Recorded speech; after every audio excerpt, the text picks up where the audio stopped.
So I had a client today ask me, what is the difference between relaxing and being lazy? I hate feeling lazy. I hate lazy people. I hate unproductive people. I don't know how to relax without causing myself more stress. And doesn't that defeat the point of relaxing? This is an important question for me to answer because it's one I actually get quite often, especially from high performers. Now, that inability to turn off is sometimes the reason why someone is successful, but ultimately that can only continue for so long. At some point, it will be a detractor to someone's progress. We need to understand that, like there's a line between being lazy and resting, there's also a line between pushing hard and being overly neurotic.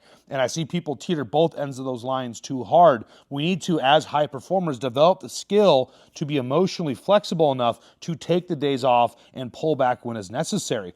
I'm not someone who's always just trying to tell people to pull back. I'm reading and responding to the person in front of me. And a lot of times those high performers are always up and always on this far end over here.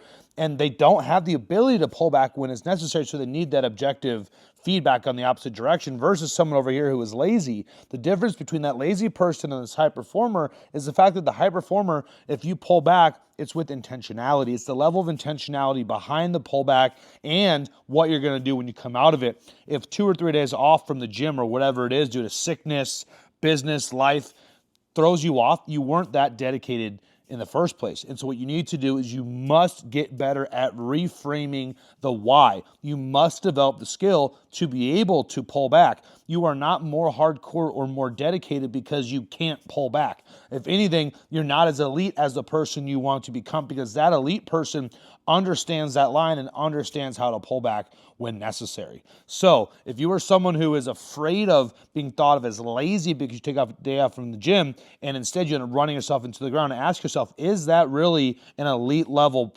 performer attitude or action? Or are you just being more on that neurotic end and ultimately it's going to hinder you from your progress?